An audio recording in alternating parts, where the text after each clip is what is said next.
Welcome to qnawire. So for this problem, let's first use kinematics and find our angular speeds for each of the disks.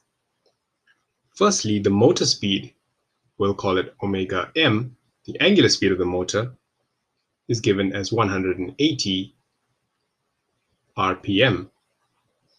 And 180 rpm is simply 6 pi radians per second. So we know that 1 minute has 60 seconds and 1 revolution has 2 pi radians.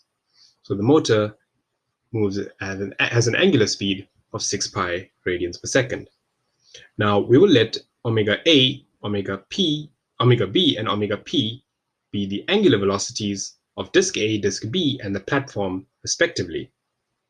And since the motor speed is the angular velocity of disk B relative to the platform, we have that the angular velocity of disk B is equal to the angular velocity of the platform omega P plus omega m, the angular velocity of the motor. And this is omega P plus 6 pi. And since the two disks have the same outer radius, omega B is equal to omega A. So now we have the angular velocities, which we want to calculate for omega A, omega B, and omega P. The velocity of the center of disk A, we'll call it VA, is equal to 4/12 times omega P.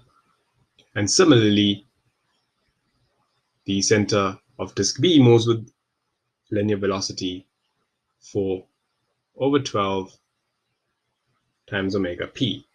So we have a system of equations here, which we will come back to later. So now, let's first calculate our moments of inertia. The moments of inertia we will use later.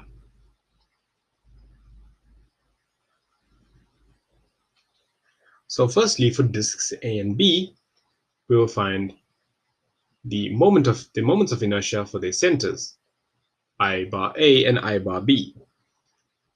And this, for a disk, is equal to a half times its mass, which is W over G, its weight over gravity, times R squared. So since these are both the same, this is simply a half into its weight, which is 10 over 32.2 feet per square second, and R is 3/12 all squared.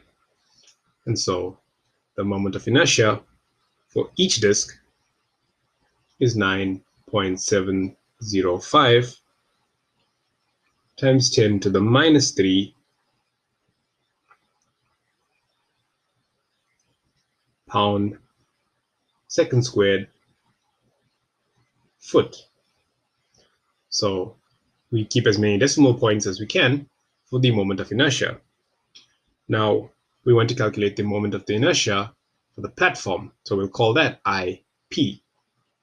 IP for the platform for a flat plate is 1/12 W over G, where W is the weight of the platform, times R squared in this case is A squared plus B squared.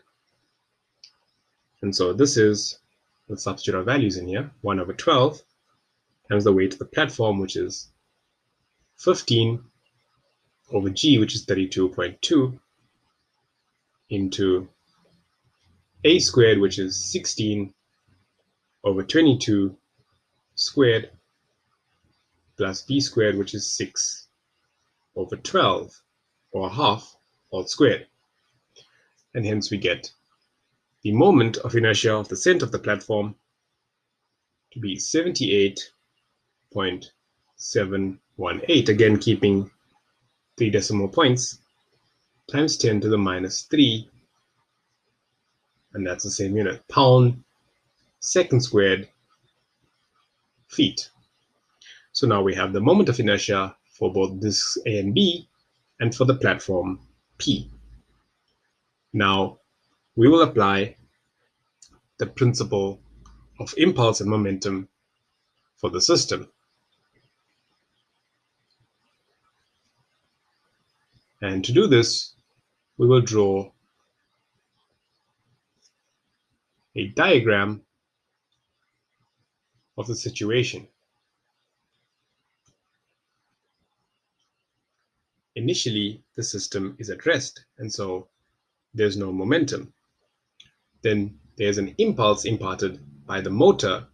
We'll call it impulse R, which has a y and x component on the center of the platform at point O. Finally, we have disk A, the platform, and disk B all rotating clockwise, and disk A moves with linear momentum MAVA, disk B has linear momentum MBVB. The angular momentum of disk A is I bar A omega A. For disk B, it's I bar B omega B, and the platform has angular momentum I bar P omega P. So we know that momentum is conserved. So if we take clockwise moments about the center of the platform, point O, we get the following. So initially, we have 0, and then we have the impulse imparted. Again, there's no angular momentum here, so that's also 0. So essentially, we have 0 plus 0 is equal to the moments in the final situation when the disks begin to rotate, which is I bar P omega P, so that's due to the platform, plus MAVA, so MAVA is the linear momentum of disk A, and then multiplied by the distance from O to A, we'll call it LOA, plus the moment of inertia of the center of A, I bar A, times omega A, plus the contribution from the linear momentum,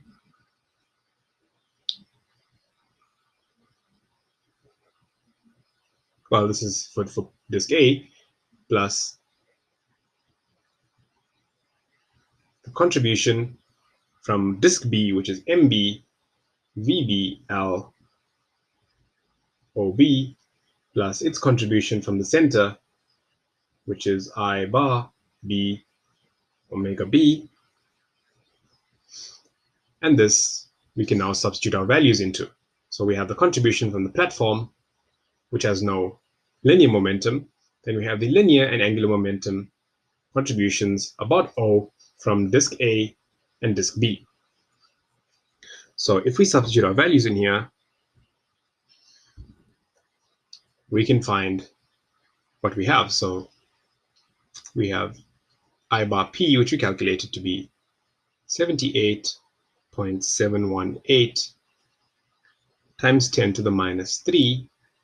We'll suppress the units here, times omega P plus 10 over 32.2 times VA, which we calculated to be 412 times omega P, times LOA, which is 4 over 12, plus I bar A, we calculated to be 9.705 times 10 to the minus 3, and that's multiplied by omega P plus 6 pi. So omega P plus 6 pi.